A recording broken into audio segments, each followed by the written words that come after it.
భూటకపు encounter అంటూ Maoist party లేఖ విడుదల చేసింది. దండకారణ్య స్పెషల్ జోనల్ కమిటీ ప్రతినిధి వికల్ప్ పేరుతో ఈ లేఖ విడుదలైంది. హిడ్మాతో పాటు శంకర్లను పట్టుకుని చిత్రహింసలు పెట్టి చంపేశారని లేఖలో పేర్కొన్నారు. ఏపీకి చెందిన కొందరు కలప వ్యాపారుల ద్రోహంతో వీళ్లు దొరికిపోయారని, అనారోగ్యంతో ఉన్న హిడ్మా శంకర్లు చికిత్స కోసం విజయవాడకు వెళ్లారని మావోయిస్టు పార్టీ తెలిపింది. కలప వ్యాపారులతో కలిసి విజయవాడకు వెళితే వాళ్లను పట్టుకున్నారన్నారు. వారం రోజుల పాటు చిత్రహింసలకు గురిచేసి ఏపీ పోలీసులు చంపేశారని ఆరోపించారు.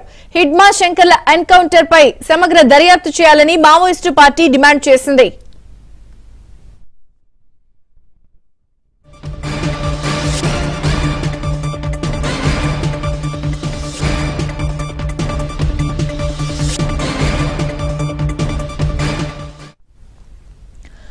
మావోయిస్టు పార్టీ సంచలన లేఖ కూడా విడుదల చేసింది. హిడ్మాది బూటకపు ఎన్కౌంటర్ అంటూ దీనిపై దర్యాప్తు కూడా జరిపించాలి అంటూ పూర్తి వివరాలు క్రైమ్ ప్రతినిధి ప్రవీణ్ అందిస్తారు. ప్రవీణ్,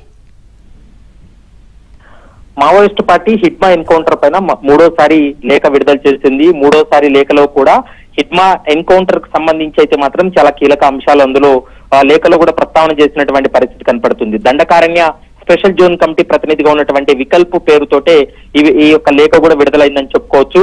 హిడ్మాను మరోవైపు టెక్ శంకర్లు ఇద్దరిని కూడా పట్టుకొని ముందస్తుగా చిత్రహింసలకు గురి చేసిన తర్వాత ఎన్కౌంటర్ పేరుతోటి చంపేశారు. ఇది ఒక బూటకపు ఎన్కౌంటర్ అంటూ కూడా మావోయిస్టు పార్టీ మరోసారి అభిప్రాయపడింది. ముఖ్యంగా ఏపీకి చెందినటువంటి కొంతమంది కలప వ్యాపారుల ద్రోహం వల్లనే ఈ విధంగా దొరికిపోయారు. మరోవైపు అనారోగ్యంతో ఉన్నటువంటి హిడ్మా కావచ్చు, శంకర్లు చికిత్స కోసం విజయవాడ వెళ్లారు.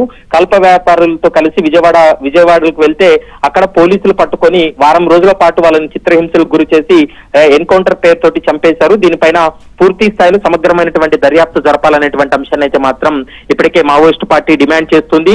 ఇక ఏపీ పోలీసులు అయితే మాత్రం గత 2 నెలలుగా పోలీసులు నిఘా పెట్టి వాళ్ళకు ఉన్నటువంటి పక్కా సమాచారంతో కోమింగ్ నిర్వహించి ఈ ఎన్కౌంటర్ లో హిడ్మాను హతమార్చమనేటువంటి అంశాన్ని పోలీసులు చెప్తున్నప్పటికీ కూడా మావోయిస్టు పార్టీ దానికి భిన్నంగా లేఖలు కూడా విడుదల చేస్తున్నటువంటి పరిస్థితి అయితే స్పష్టంగా కనిపిస్తుంది. విజయ చంద్రిక.